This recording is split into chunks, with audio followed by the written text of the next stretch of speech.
Hábitos de rotina, o que são? Como mudar? Será que conseguimos mudar? Será que existe uma técnica para tal? Continue aí, porque hoje temos uma convidada especial que vai nos clarificar e matar as tuas curiosidades.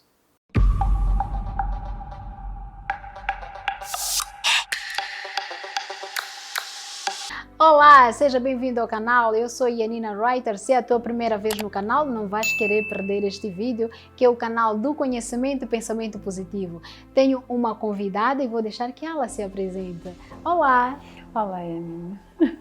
Seja bem-vindo ao canal. Muito obrigada. Para quem não te conhece, e para quem não te conhece, eu sou Custódia, sou terapeuta ocupacional e também trabalho com saúde mental. Seja bem-vinda, Custódia. Obrigada. É um prazer tê-la aqui. Tudo meu. Custódia, já ouvi muito falar em rotinas e hábitos. O que são? Rotinas e hábitos é algo que está inculcado em nós e quase não nos damos conta. E geralmente uma coisa está contida na outra. O hábito, às vezes a gente diz, conheço X fulano porque sempre faz alguma coisa. Então já sabemos que ela tem o hábito de fazer alguma coisa. Exemplo, coçar o cabelo, né? Às vezes não é por necessidade, mas já tem o hábito de mandar a mão para lá. Agora, rotina já é algo mais estruturado, em que eu já tenho planeado, já sei que todas as segundas vou ao sítio X, a terça, a quarta. Então, rotina é o que estrutura o nosso dia a dia e os hábitos estão dentro das nossas rotinas. Dentro da nossa rotina acabamos encontrando certos tiques, certos jeitos de fazer uma e outra coisa e aquilo já vai constituindo um hábito dentro da nossa rotina. Interessante. No nosso contexto atual, eu acredito que muitos de nós acabamos mudando a nossa rotina, não é? É verdade, é verdade. Com o que vai acontecendo nos últimos dias, muita gente está a sentir mudanças nessas rotinas e, consequentemente, também nos hábitos, mas principalmente as rotinas. É imprescindível não falar da Covid numa situação como esta, que de uma ou de outra forma todos nós estamos a ser afetados, se são as mães que tinham que levar as crianças à escola, que já era uma rotina, às vezes todos os dias às 7 tem que passar a deixar a criança ou tem que esperar a carrinha à porta de casa, de alguma forma porque as aulas pararam, então esta rotina está quebrada. Se tinha o hábito de aquela hora talvez fazer alguma coisa associada, então aquilo já não está dentro do padrão do dia a dia daquela pessoa. E existe alguma forma de nós ultrapassarmos ou lidarmos com a mudança desta rotina? Existe sim, existe, principalmente quando elas afetam-nos de uma forma em que nós sentimos como negativa. Porque assim, as mudanças nem sempre são más, mas há algumas mudanças que podem interferir de uma forma em que nós vamos sentindo uma aflição, angústia ou sensação mesmo de doença ou levar a doença. Agora, se aquela mudança acrescenta em nós, obviamente que é uma mudança positiva e não temos por que nos preocupar. Agora, quando esta mudança acontece, é preciso nós mantermos a calma, percebermos até que ponto ela interfere em nós para podermos buscar recursos ou ajuda se for necessário, porque há situações que acabam afetando mesmo a saúde de uma forma notória.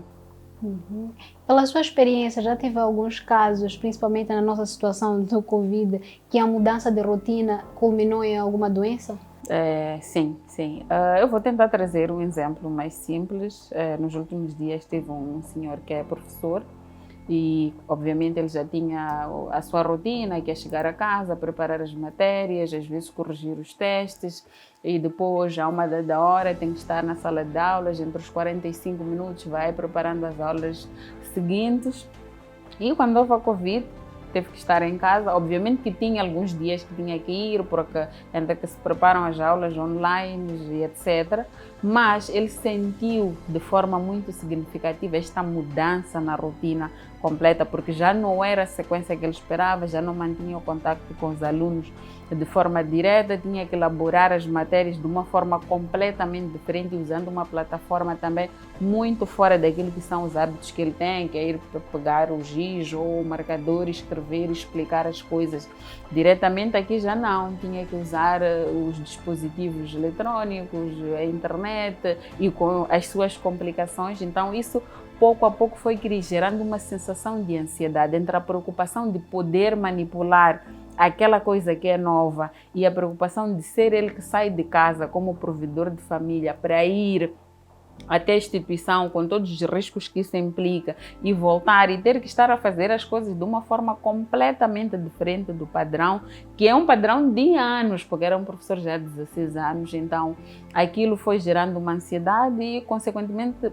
com o bom desempenho que teve esses anos todos, não conseguiu ser o mesmo professor de antes, não conseguiu dar as aulas de forma direta, começou já com cefaleias, todos os outros sintomas de ansiedade, até que mesmo precisou de uma ajuda médica, mas partindo desta mudança na sua rotina e, consequentemente, nos seus hábitos também. Pela sua experiência, além da ansiedade, existem outras consequências desta mudança de rotina que tem lidado? Sim, as consequências são várias, desde desenvolver doenças físicas, como tal, ou doenças psicológicas. As doenças físicas geralmente são pouco notórias, porque estamos a falar de uma rotina, é um pouco, vamos lá dizer, perdido, porque às vezes a pessoa diz, eu estou a descansar, mas às vezes entre o descansar acaba criando outras situações, porque na verdade a pessoa já tinha um ritmo. Vamos supor, era um professor de educação física, é alguém que tem, consequentemente, uma vida muito agitada, muito intensa e com muita atividade física. Então, quando aparece o corte brusco, às vezes a pessoa começa a ter uma sensação de doença, como que tem dores de cabeça, dores musculares, como o corpo.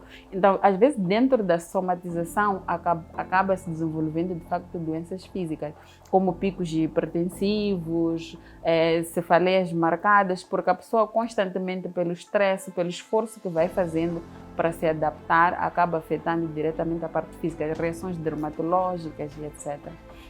Agora, a nível psicológico, geralmente andam aí as doenças neuróticas, estamos a falar da depressão, das ansiedades, das fobias, porque de facto também há um medo muito grande que vai se construindo em como vai ser, como é que eu vou conseguir, o que é que eu posso fazer amanhã, como posso fazer, não tenho recursos, porque às vezes a pessoa está focalizada na rotina anterior que tinha, no fazer que só era aquele que sabia e tinha confiança naquele fazer. Quando começa a pensar que poderá fazer de outra forma, às vezes isso começa a gerar uma sensação de angústia, preocupação e a pessoa não consegue, vamos lá, desenrolar-se e entra num casulo e às vezes pode chegar a desenvolver doença se não tiver um acompanhamento ou uma ajuda atempada da situação em que está a passar. Em terapia ocupacional, quais são os conselhos que nos deixa para nós sabermos como lidar em situações de mudança de rotina? Primeiro, acima de tudo, é preciso manter a calma, tentar perceber a gravidade, a dimensão da situação que há portas, que é para poder buscar ajuda sempre que for possível, porque às vezes a situação parece muito simples, mas fica um pouco complexa, principalmente quando estamos a falar de idades de extremos, crianças e pessoas mais crescidas, os idosos, porque aqui normalmente as atividades são compartilhadas com terceiros, enquanto na fase jovem geralmente as atividades são mais independentes. Então é preciso em algum momento um acompanhamento, pode se aproximar a um terapeuta ocupacional.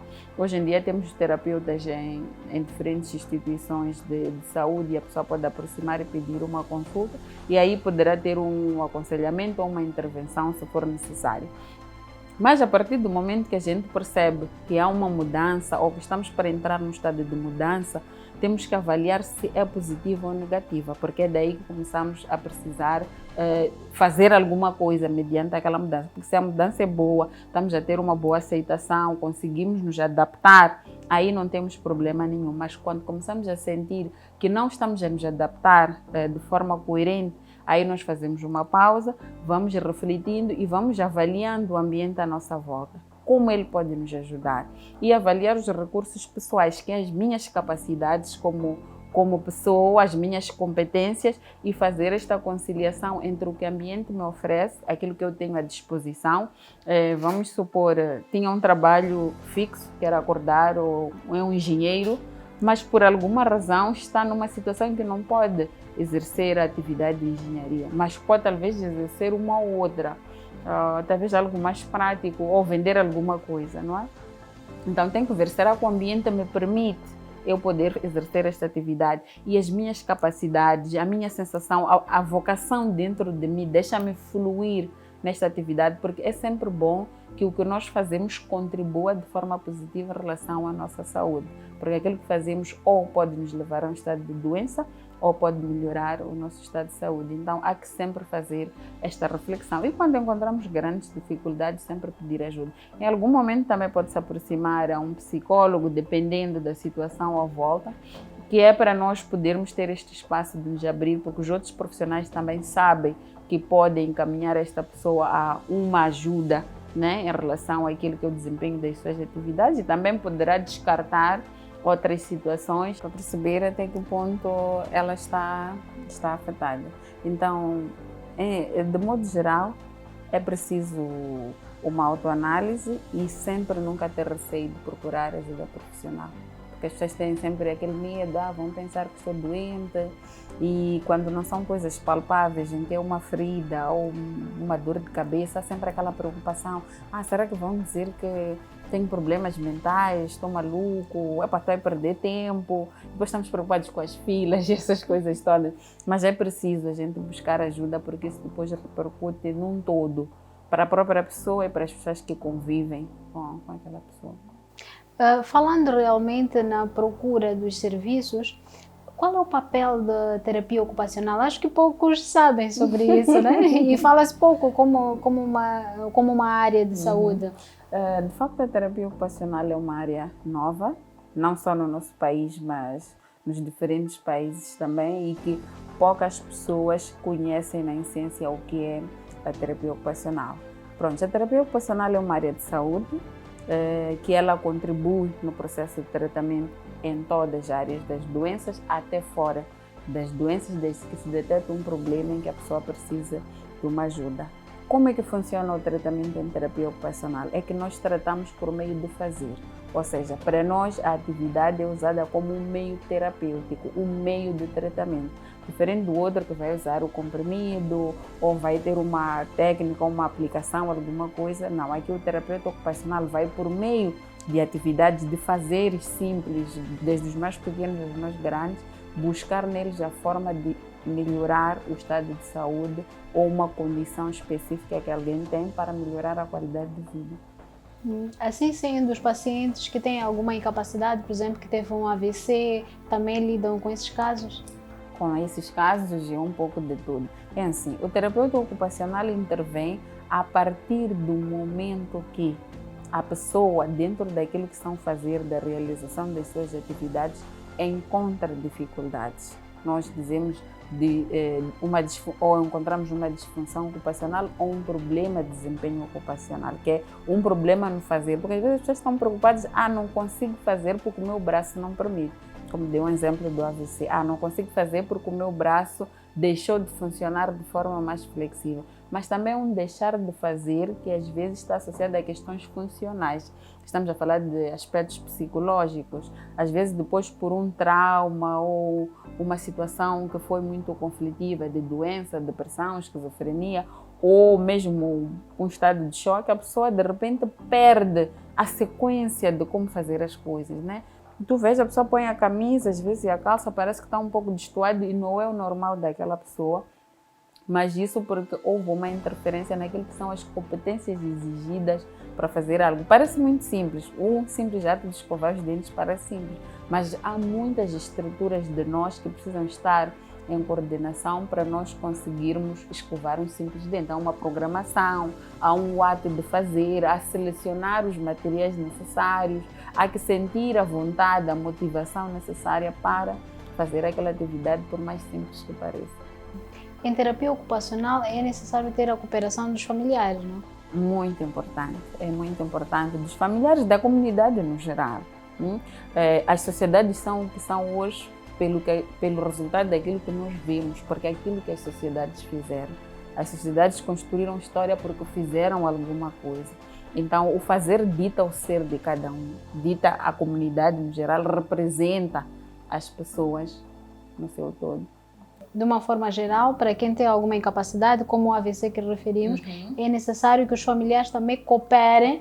Exatamente. Trabalhamos todos em equipe, desde a equipe de saúde que vai apoiar, porque aqui a terapia ocupacional entra dentro de uma equipe multidisciplinar, porque temos ali a parte mais crítica, clínica, em que a pessoa entra, vai tendo os primeiros socorros até estabilizar o quadro, mas depois de estabilizar o quadro, há uma vida que tem que seguir.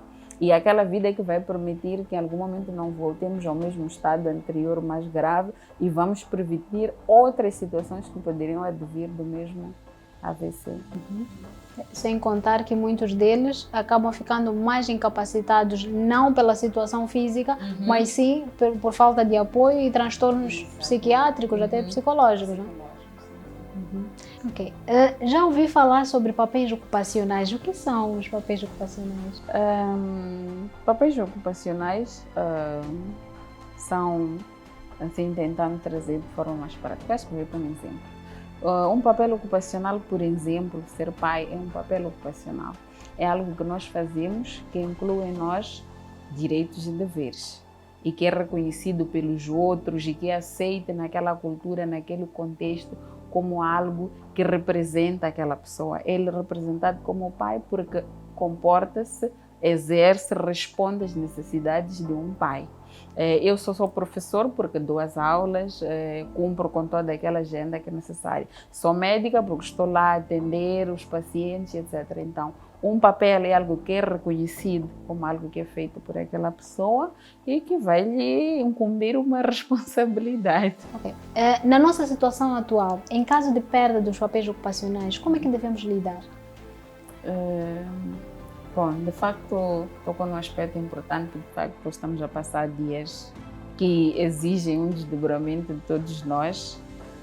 Primeiro, ia dizer, é quase parecido a esta mudança de hábitos e rotinas, porque o papel vai nos dando este padrão de hábitos e rotinas. Então, quando nós perdemos aquele papel, perdemos este grosso todo. É importante aqui a versatilidade. Isto vai depender de cada pessoa. Algumas pessoas vão conseguir engrenar de forma mais fácil, outras não.